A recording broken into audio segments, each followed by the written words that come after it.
This area is beautiful and nice. Hello internet, what's up YouTube? I hope you're doing great every corner, every part of the world. My name is Lionel, but I call myself Lionheart.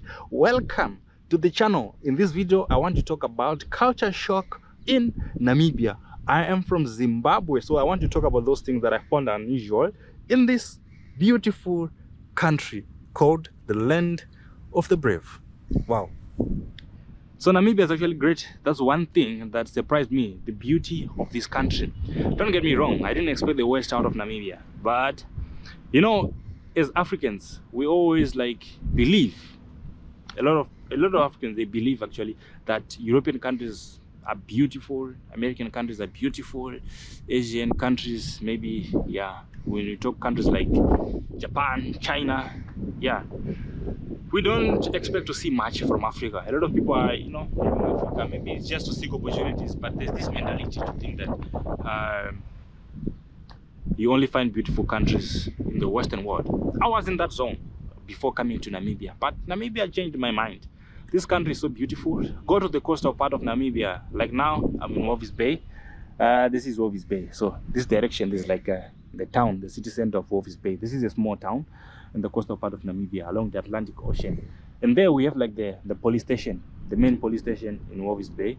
And this is the municipality of Walvis Bay, this one, this building right here. And there we have like a library and a museum, right? So you can come there, study. As you can see, like, it's beautiful. Where I am right now is peaceful nature. I'm just lying down on this lawn. There are like bears there. You see them when they come closer. In Zimbabwe we call them jiva, those ones. So yeah, Namibia is beautiful. If you go to Windhoek, the capital city, nice views, breathtaking views. The town is clean and the people are really nice. So Namibia, like, it's actually surprised me in that way. You can even visit the sand dunes, yeah, and the coastal part of Namibia as well. And you can enjoy the ghetto as well. You can go to an area called Katutura and experience, you know, cultural part of how Namibians live ghetto-wise. Anyway, let's go on. Number 2. Another thing that surprised me about Namibia is the way they embrace their culture in terms of dressing. I've seen the hereros. They have their like dress that they wear. It's beautiful, and they have like a hat. I don't know what it's called. Is it a head or a duke? But it's just like this shape of like the horns of a cow. Beautiful stuff. The Vambos, they have their own Vambo dress. Usually I see them wearing it. I don't know if the color also means something, but most of the time I see like it's in pink. Maybe it's just for women, so that's why maybe they chose pink. And then you go to the Himba tribe, they'll be you know, rocking their traditional stuff, traditional attire, and they'll be walking around like that. They are not ashamed. Their breasts will be out. And I haven't seen that in Zimbabwe, where someone will be walking around with their breast out. Something that shocked me. I also witnessed this in Eswatini sometime back in 2015. They do it like I don't know if it's a ceremony, but it's called re-dance. The young virgin girls will be, you know, walking around without bras, even, or shirt or anything, or a blouse. The breast will just be outside, and then they'll just cover here a little bit, and then at the back, but almost naked, man. So yeah, I've also seen this, and in Zimbabwe we don't have something like that. If it's there, maybe I just don't know. Recently I saw a young lady who graduated from the University of Namibia. Her graduation outfit was that, like, she was looking at traditional attire. I think she's also like from the Himba tribe. So a young girl like that, you know, embracing a culture, showing off your culture to the world, is something that was really nice to watch, something that was like beautiful. And if I compare to Zimbabwe, I don't think people are proud to wear their traditional attires. We are more of like modernized. What we wear, we copy from this, you know, celebrities, what people are wearing on TV and stuff like that. So I don't think in Zimbabwe we really embrace traditional attire. That is if we have any. Let me say the Ndebele people, they try. I'll say the Ndebele people, they try. But there's a thin line now between the Ndebeles, the Zulus, and the Swati from Swati people. I don't know if they're called Swati people. I'm a Swati. Yeah, I don't know which one is correct. So in Zimbabwe, I feel like we don't embrace our culture through dressing. It's something that I found like surprising here. And then another thing, I hear that in Namibia they eat dogs. Wow. In Zimbabwe, I don't think we do that. I haven't seen anyone eating a dog in Zimbabwe. Even here, I haven't actually seen someone eating a dog with my own eyes. But I've heard about these stories from so many people. And as I was looking on the internet to say some information about it, I saw an article by the Namibian newspaper. They were talking about people eating dogs here in Namibia, and it was the article. I think it was more of the way these dogs are being killed. They were saying it was supposed not to be too cruel. They must kill it the same way they kill other animals, right? So I don't think it's a problem eating a dog here in Namibia. So it's something that was really, really shocking to me. And then another thing is how they do their, their braai. In Zimbabwe, we call it kochi, where you go, you put meat and you braai the meat like that. But here in Namibia, they call it kapana. They just, take the beef, they cut it into small pieces, and then they just put it there. Like in Zimbabwe, you put like the whole meat like that, but here they cut it like into small pieces. Something that was like, different. So it was different for me. But the kapana, it's actually nice, and even the kapana spice itself, it's actually nice. One thing I love about Namibia is kapana. You cannot come to Namibia and not try kapana. So if you come to Namibia, just go to Katutura, man, if you are in Windhoek. But I'm sure everywhere in Namibia you find it. But if you're in Windhoek, you go to Katutura, a place called Single Quarters. Wow, that's where you have like the best experience. And their pap, now I'm talking about the food. Their pap is like sadza. In Zimbabwe we call it sadza. Some in East Africa they call it ugali, that is Kenya and Tanzania. Malawi and Zambia they call it nsima. So that like thick porridge, sort of. Here the color surprised me. Their favorite, the one that they eat, I don't know, it's made of what? Is it? No, I don't know, but they call it, the meal is called mahangu, right? In English, I don't know how to say it. So it's a bit different because like in Zimbabwe, we are used to that white one, the white one. Here, like the major brand, I think is Top Score. They saw that white maize meal that you used to prepare the pap. But I've seen that Namibian, they like the other one, which is like grayish in color or kind of brown in a way. Yeah, for me, I don't like it. The taste is not good for me. So they like that pap a lot. But one thing that I found similar is like those, we call them fed cooks in Zimbabwe. In South Africa, I think they call them like magwinya. Yeah, I forgot what they call them. But they also eat them. But the way they prepare is just kind of different in a way. So that, kind of surprised me in India, the way they, in terms of their food. And then coming back to dressing, here I feel like people, they dress whatever they want, when it comes to ladies. Actually, going back to the traditional dress, let me know in the comment section, Namibians, that like men, do they have also like traditional outfits? Now, dressing in general, I feel like a lot of girls here, they wear like mini skirts, bum shorts, and it's not a problem. But in Zimbabwe, you'll be labeled. People, they'll just think that this woman, she's a whore, she's a prostitute, something like that, because of the way you dress. So if you dress in a way that is so seductive, people will just be judging you. They'll start think that you're something else, or you're doing something whilst probably you are not. And don't get me wrong, people are also doing that in Zimbabwe. There are people who wear bum shorts and everything, but probably you see it maybe in the city center, or those people who live in those environments where people are manual. But if you live in a society with neighbors and people, even as a man, you wouldn't be proud to know that people are talking about your wife in that way. So it's something that kind of surprised me. I've been exposed to city life in Namibia, so I don't know how they dress in the traditional areas, but if I compare the revealing clothes in Zimbabwe and here in Namibia, I would say it's too much. It's too much if you compare Zimbabwe and Namibia. And what I've also observed when it comes to marriage and stuff here in Namibia, I feel like people, they don't value marriage at all. Like a guy who just impregnate a girl and he just disappears like that, no marriage, just be like a baby mama, baby daddy and stuff like that. In Zimbabwe it's also there, but here I feel like it's happening a lot. There are so many broken homes here. I feel like I don't know the problem. Is it the men or is it the women? But it seems, yeah, people, they like to cheat a lot. Cheating is everywhere, yeah, but at least I feel like in Zimbabwe people, they still value marriage, especially the Zimbabwean women. I feel like they still value marriage, even though they are talking about being independent nowadays. But I know deep down they still want to be married. They want a proper, a proper homestead. Even here in Namibia, there are people who are like that. But from my own observation, I've seen so many broken homes.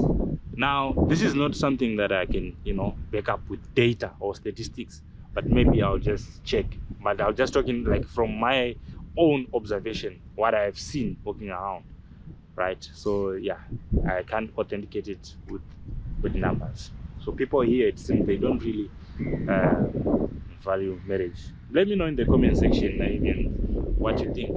And then the drinking culture in Namibia, it's something that shocked me. Women here, they drink a lot compared to Zimbabwean women. They smoke a lot compared to Zimbabwean women. Zimbabwean women nowadays, they also drink alcohol, they go to parties and they do all that, do this and that. But here, it's too much. It's too much.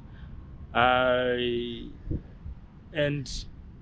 here you can literally see a wife and a husband going to drink together. They party, they get drunk, they argue. Tomorrow everything is cool. They're back to normal. So that's like something that surprised me. Yeah, the drinking culture here, especially when it comes to women in Namibia, it's just too much. A lot of Namibian women, they drink and they smoke. It's very rare to find a Namibian woman who doesn't drink and smoke.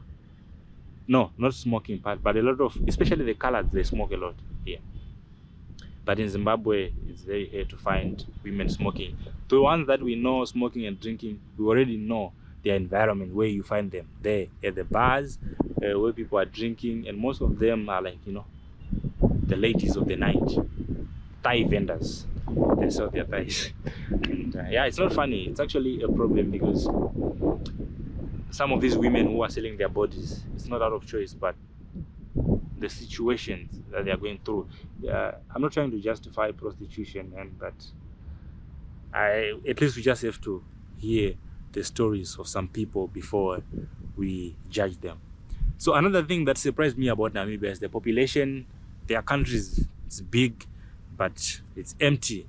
The population is, I think it's around 3 million, and in Zimbabwe we are 16 million. So I was surprised coming to Namibia. I was like, wow, so only 3 million people. Wow. So I was like, there are so many opportunities, because like in Zimbabwe, we're a lot. I feel like Harare now is overpopulated. So yeah, Zimbabwe and Namibia, when it comes to population, is something that was really shocking for me. And then another thing, right, this is a bit like kind of sensitive, because I feel like nowadays if you're creating content, they try by all means to avoid this subject because of being cancelled, because of what they believe in and what you must say and what you must not say. It's about the team. Like if you play, in Zimbabwe we say you play for the other team. It's like as a guy, you are involved with another guy. If you're a lady, you're involved with another lady, relationship wise. You know what I'm talking about. I'm not going to use the term, but it's here I've witnessed it a lot. Okay, let me just say there are a lot of gays and lesbians here in this country. I've seen it, and it's like they just do it anyhow.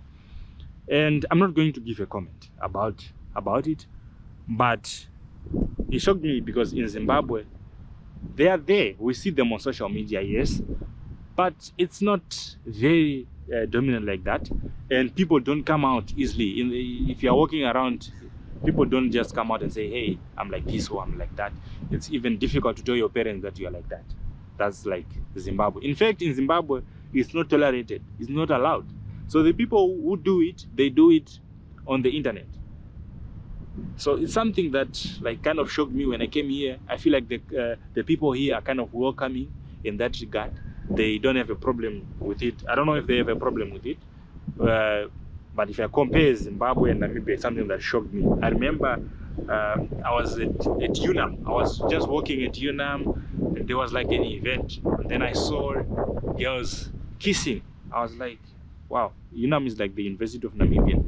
I was like, wow, this thing is really happening. In Zimbabwe, I hadn't like witnessed something like that. If it's, we know it's happening, but I didn't see it happening in public. Here I witnessed it in public. And at some point, I remember going to the club in front. That's where I saw like a lot of them.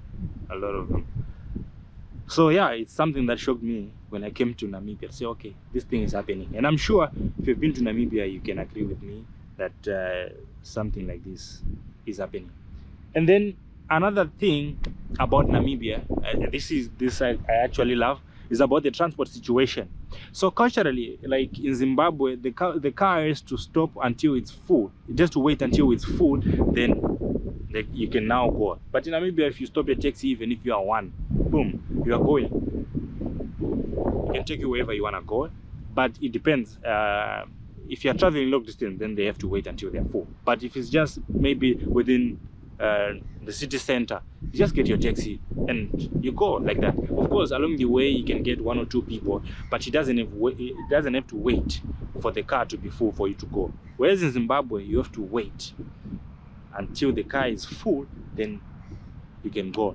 And the cars here in Namibia, they are pretty clean. I love how their taxis are always clean, and yeah, and the drivers are, you know, friendly. They don't have those like touters shouting, hey, let's go to town, let's go to unless you're traveling to long distances. That's where you find a little bit of those guys, but they are not like a lot, because like if you go to Zimbabwe, they will actually come to you, grab your bags and be like, let's go, are you going to town, and like this. So but here in Namibia, I haven't seen something like that, unless you are traveling long distance. So you can experience a little bit of that if you are traveling a long distance. But if you are like within the city center, their transport system is it's great. You will not experience anything like that. And then education part, it seems, yeah, it's almost the same as Zimbabwe. But one thing I've realized is that in Zimbabwe we have ordinary level and advanced level. Here they have matric. So the number of years are kind of different. I think here it's just 5 years to do high school. In Zimbabwe you do 6. You do O level, then you write an exam. Then after O level you go to advanced level. Look at these guys. This beautiful. Yeah. And then you write again advanced level. Then you go to university. And when you go to university in Zimbabwe, you need A level. The points then would differ how much points you manage to get at A level. But here in Namibia, it seems, what do you call this? With the ordinary level from Zimbabwe, you can go to university. I was surprised to know that with ordinary level, with Form 4 guys, if you're from Zimbabwe, you can go to university in Namibia and start the program that you want. They just calculate the points if they are. But if you have like O level, and let's say you have like an A in English on O level and an A in English in A level, the points are kind of different. So when they grade the points, it's kind of different, but it's possible to go to university with just ordinary level in Namibia. And the universities here, they just few. In Zimbabwe, we have a lot of universities. So it's something that I was like, okay, they only have a few universities, but I think it's because of their population. That's why the universities are not a lot. Yeah, so that's Namibia. I feel like I've done like a proper, you know, proper comparison with my beautiful country when it comes to to culture and stuff. Wow. This area is beautiful and nice. Many Namibians, they speak a lot of languages. You see someone speaking English, Afrikaans, and Oshwambo. And you go to Zimbabwe, the Shonas, they don't really know Ndebele. They just speak Shona and English. At least some of our Ndebele friends, they try to learn and speak Shona. Maybe because Ndebele is difficult, Shona is easy to learn. And Namibian languages are also difficult to learn. I've stayed in this country for quite some time, but hey, I don't know Joambo, I don't know Cherero, I don't know Afrikaans. Maybe it's because people here, they just speak in English. That's like the culture. You approach someone, the first sentence that you are going to use is in English. Hi, how are you? Unless you're in an environment where you know that this area is like, these are like Vambos and stuff. So yeah, I love Namibia. Namibia is so great. And Namibia actually is a country that people don't talk much about. We don't know their music. We don't know their sports. We don't know anything like on the news. For example, when you talk about South Africa, we know they've been on the news, xenophobia, Julius Malema, their music, Amapiano. You go to Zimbabwe, the politics, Mugabe.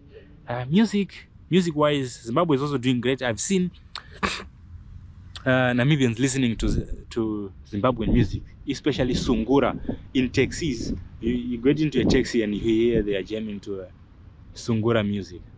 Zimbabweans are becoming more and more influential in Namibia. We don't know the Namibian music, we don't know their sport. What else? Yeah, a lot of stuff. But so you can take time to listen to Namibian music. There's a guy called The Dog Mshasho. I think he even have a collaboration with Diamond Platnumz from Tanzania, one of the best artists that we have on the continent. We have Gaza. There's one of my favorite songs from him. It's called Chalete. It's a great song. We have PDK. We have a lot of artists, even women. Top Cherry. Okay, so guys, my camera actually went off, and this video was not meant to be this long anyway. So yeah, we're talking about Namibian music. I've told you some artists to check in so that you can, listen to Namibian music for yourself. Right now I'm home now. There's like noise. There's like a football match over there. I don't know if it's a football match or a rugby. There's like a stadium here. So I don't know which match that is happening over there. But usually they play soccer. So yeah, thank you so much for watching, and hope you stick around to watch more videos from me. Just want to chill outside.